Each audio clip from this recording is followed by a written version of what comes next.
name of this story is Lorea, the jungle beneath Deep Lake.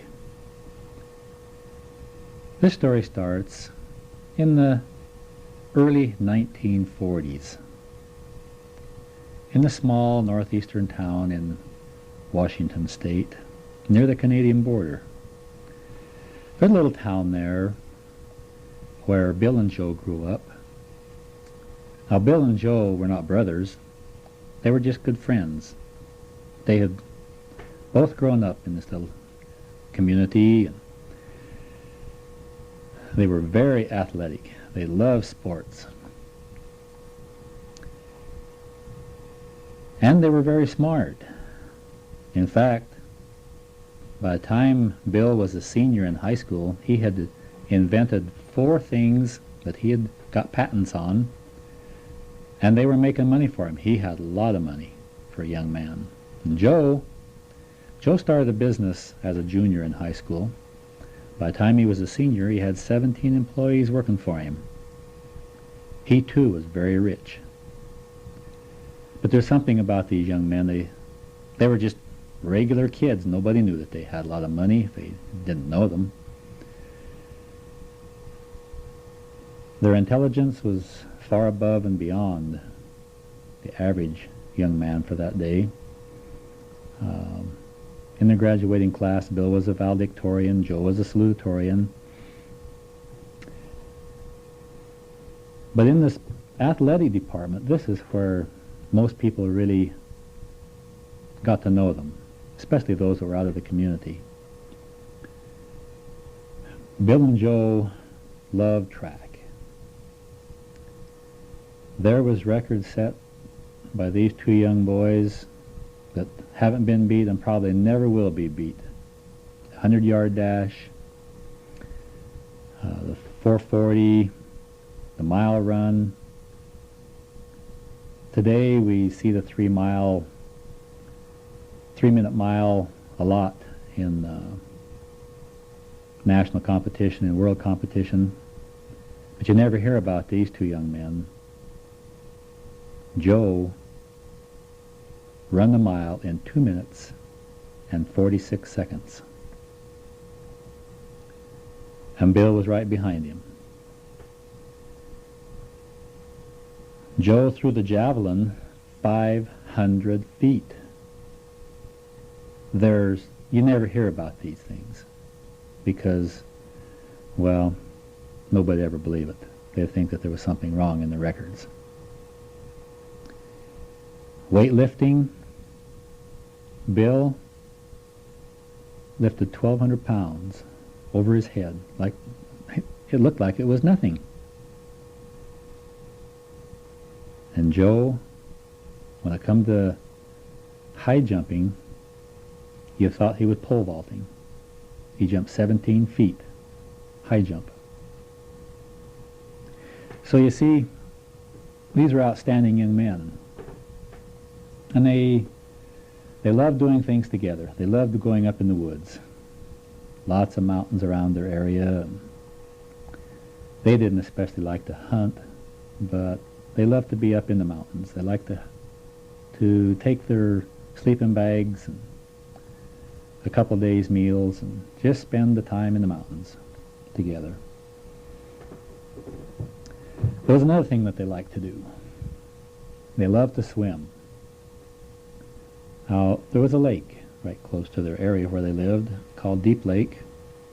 Well, it got that name because it was so deep. In fact, it had been said that nobody had been able to find the bottom of that lake. They had let ropes down with weights on them, 600, 700, 800 feet, had never been able to find the bottom. Here's another place where Bill and Joe were so outstanding.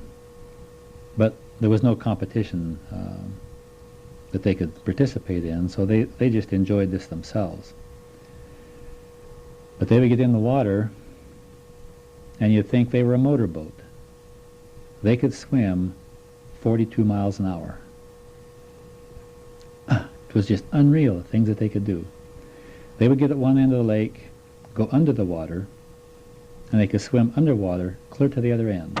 That would take them over 5 minutes. So you see,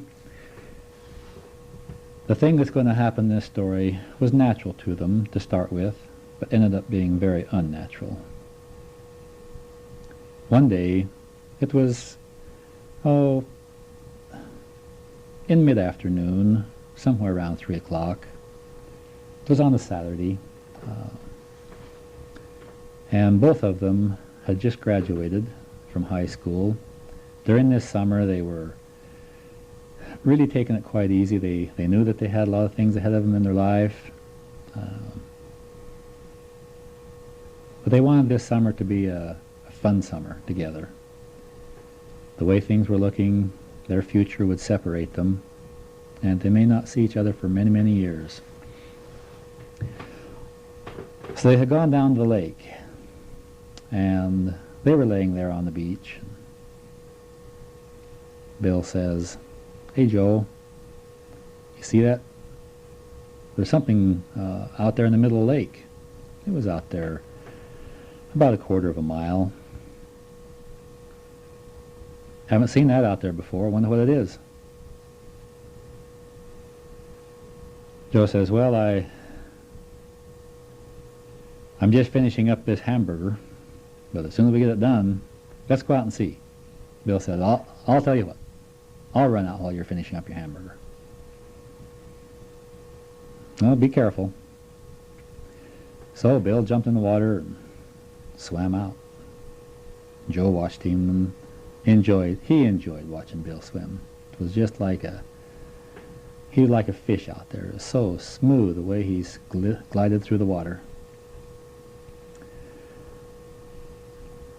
Well, he watched Bill till he got right close to where this thing was, and all of a sudden the water in that area turned white and Bill disappeared. Joe says, "Bill!" He dropped his hamburger and jumped in the water, and away he went.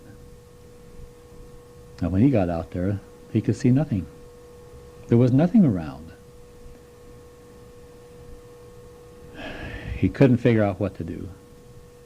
He yelled, he went under the water, he looked around, there wasn't a thing, he couldn't see anybody, couldn't see anything. Came back up to the surface, and then he noticed off about 100 yards to the north the thing that they had been looking at before. So it wasn't there before when he had gone down into the water. So he swam over to it, and the water turned white in that area, and it sucked him under the water. Down, down, down he went. The current was so strong, this whirlpool was just so powerful, he couldn't get out of it. Down, down. He fought, he struggled. He knew if he couldn't get out soon that he would drown, that he would lose his life in that water. Just at the point where he was ready to give up, he was released. He found himself in shallow water, exhausted. He took a deep breath, looked around. There he was. He was standing over there between 5 of the most beautiful totem poles he had ever seen. In the background was a jungle. A jungle? He couldn't believe his eyes. But nevertheless, the two boys embraced. Bill, Joe, they were so grateful to find each other. They walked out of the water onto the sandy beach. Bill says, "This is so unreal. I just can't believe what we're seeing here. This looks like the tropics in South America." "Well, we just will go find out what there is, seeing as we're here." So they rested for a few minutes. After they got their breath, they started off into the jungle. It was strange. Every little ways there would be a spear stuck in the ground. Beautiful spear. They each picked one up, but as they kept going, they noticed every once in a while that there would be a spear along the trail standing in the ground, kind of like a signpost or something. Well, they had walked for about a half hour, had sit down to rest, and they heard some rustling in the brush back behind them. Into the trail came a tiger, a huge tiger. larger than they had ever seen in any zoo. Bill said, "We better get out of here." They started running. Of course, they didn't know how fast these tigers could go. They knew they could run pretty fast. They run and they run. Finally, 4 more tigers. They saw there were 5 tigers following them, running as fast as they could run. Joe says, "Bill, look up ahead. There's a cliff. I don't know how we're going to get around that." Joe says, "You can probably jump it. I'll get off here in the jungle. Maybe they'll go on after you." So Joe sped up the fastest he could go. Come right close to the cliff, and he jumped with all his might. That cliff was over 17 feet. It must have been 20 feet. But up, up, up, up he went. Landed on the top, and those tigers were going so fast, they slammed into the cliff, into the rocks on that cliff, and turned to dust. One of them, however, the last one, got stopped, turned around, saw Bill, and started after Bill. Now, Bill had a big rock. He threw that rock into the air, and it just missed that tiger. Tiger jumped over it right after Bill. Well, Bill stumbled and fell in the hole that the rock was in. Down he went. That tiger was right on him, jumped into the air in the attack. Well, Joe was watching this, and he threw his spear just as hard as he could, hit that tiger just before it got onto Bill. And that tiger turned to dust. A pile of dust fell at Bill's feet. They couldn't believe what was happening. "Joe, come on down here." Well, Joe found a trail and came down, and just as he got down, those 5 piles of tiger dust started moving. They started growing. They got their spears ready. They were ready for anything now. But the amazing thing happened. 5 strong warriors formed from that dust. Stood there, looked at each other, looked around, embraced each other. They were so happy. And then they saw Bill and Joe. Bill and Joe was ready. One of them said, "Please, we are friends. Help us. We've got to act extremely fast." "What's the matter? What happened?" "The witch doctor turned us into tigers, killing tigers. We've killed so many of our village people. We're so ashamed. But our beautiful brides, he turned them into totem poles in the water. If the spell was ever broken for us, the spell would be broken for them. They would turn back into beautiful maidens, and there's a huge crocodile in the water waiting to eat them. Let's go quick. Let's go help them." So they all run back through the forest, through the jungle, just as fast as they could run. Of course, Bill and Joe was able to run much faster than the natives. And they got there first. Well, just as they got to the water's edge, the crocodile came up out of the water. Bill dove into the water. Just as the crocodile got close to one of the maidens, Bill hit him on the nose. That crocodile was so angry, he took off after Bill. Bill swam, and he swam around faster and faster, and that crocodile was right behind him. That crocodile must have been at least 60 feet long. He was huge. Around and around and around and around they went. And Bill yelled, "Get ready, guys, I'm coming out." Well, by now, they had brought out the 5 young maidens. They had embraced with their husbands, and they all got spears, ready for Bill to bring that crocodile out of there. Well, they was coming out almost 40 miles an hour. That crocodile hit the sand. He turned head over heels, and every one of them put their javelin into his body and killed him. He instantly turned to dust. They didn't know that the crocodile had a spell on him too. They all watched and waited, had their spears ready. Dust started moving. "Oh, oh, oh!" "Oh, this is our friend. This is our doctor." The doctor looked around, shook his head a bit. "Where is he?" he said. "We must find him." "Find who?" they all said together. "That wicked witch doctor. He put a spell on us all. We must find him before he does more damage to our village." Well, they all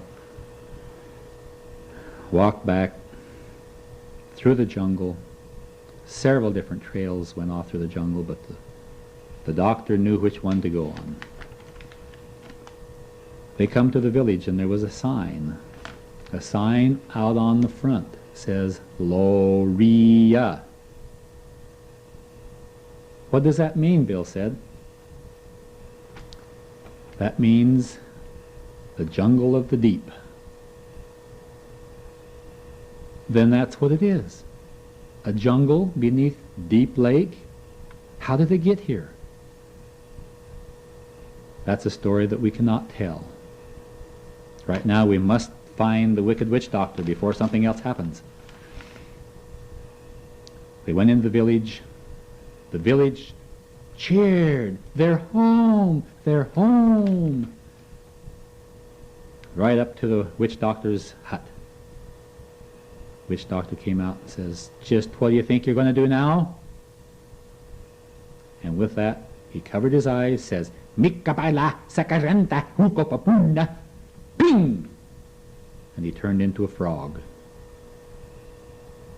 There was an elephant standing there, and you know how elephants are. They're always moving. This elephant just stepped back, stepped right on that frog and squashed it. And that was the end of that wicked witch doctor. "This is a wonderful experience," the doctor said. "You boys have done so much for our village. We will make you the kings to rule over our village." Oh no, we couldn't do that. But thank you so much for your generosity. We have a home. We have family. We have business. We have things we need to do. We've got so much ahead of us in our own life. Could you help us get back to our world? We can help you, but we'd sure want to be your friends. We want to have you here. But we understand. So yes, we will help you. But we want to give you a gift. Would you accept a gift from us? Can we take it home with us?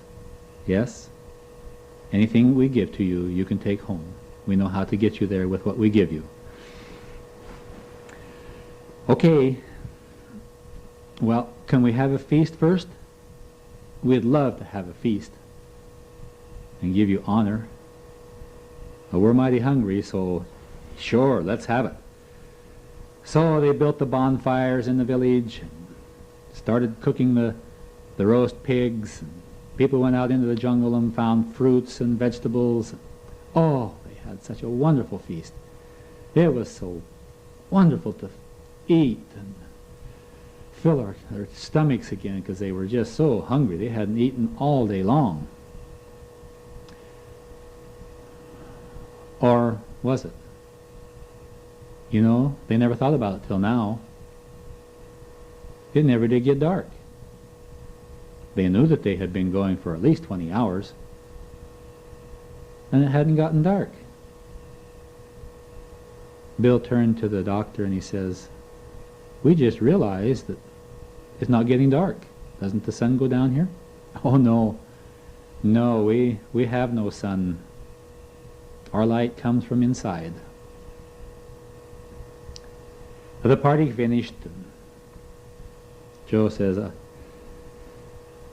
"Do you mind if we take about an hour rest, or maybe 2? Could we do that?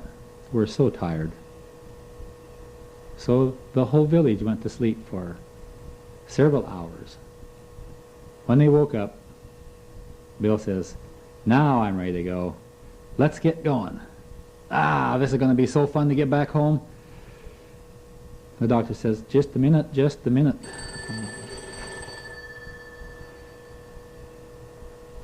Bells were ringing everywhere. They couldn't understand why the bells were ringing. The doctor says, we want to give you a gift. So he clapped his hands 5 times. Those 5 warriors and 5 young maidens came from inside of one of the cottages. They were each carrying an assortment of beautiful, beautiful bracelets, necklaces, jewels made of gold and silver and all kinds of wonderful things. And Bill looked at Joe, Joe looked at Bill. They both turned to the doctor and says, how will we ever be able to take these through the water back to our home? The doctor smiled and he says, there's a way.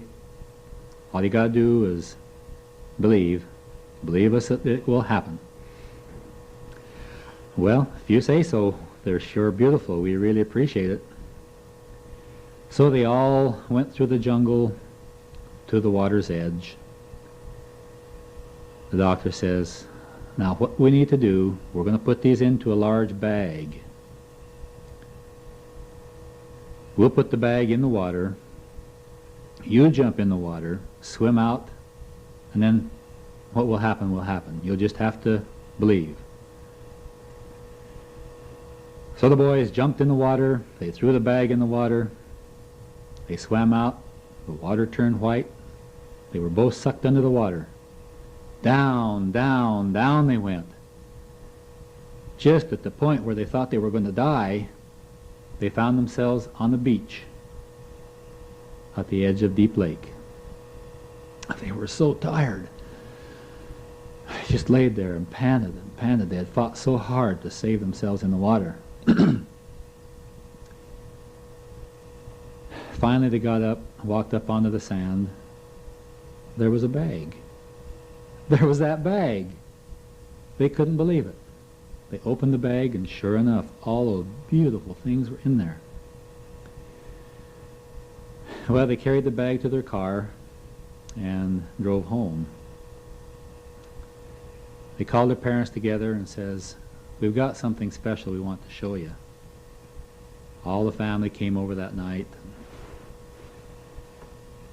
They told them of their experience. And the parents and children, the whole family was just spellbound. They just couldn't believe what they were hearing. Finally, a little boy, about 5 years old, raised his hand and he says, Uncle Bill, that was really a good story. Can you tell us another story? Another little boy raised his hand and he says, Uncle Joe, where did you find that book that you read that story out of? Joe says, it's not a story. It happened to us. We'd like to show you that it was real. So they opened their bag and spread all the beautiful jewels out on the floor. It was sparkly. It was just like Christmas all over. Everything was so bright and shiny and pretty. Joe's father came up and he says, I didn't believe you really to start with. I'm sorry I didn't believe you, but it was such a far out story. But now I can see it must have been true. You boys you're so rich. What are you going to do with all this money? With all these jewels? Bill says, I think what we'd really like to do is not tell anybody. Nobody's going to believe it. They turned around and looked at everybody. He says, do you really think if you told your friends about what had happened to us, that they'd believe you? And they all shook their head, no, sure not. One of our fears is that if we tell everybody around here, soon there's going to be some people try to find Lorea the jungle beneath Deep Lake. They're going to go down and down, and they may get tangled up down there in something and drowned. We don't want that to happen. So let's just keep it a secret in our family. And all you that are listening to this story, please remember too, don't tell anybody about Lorea, the jungle beneath Deep Lake.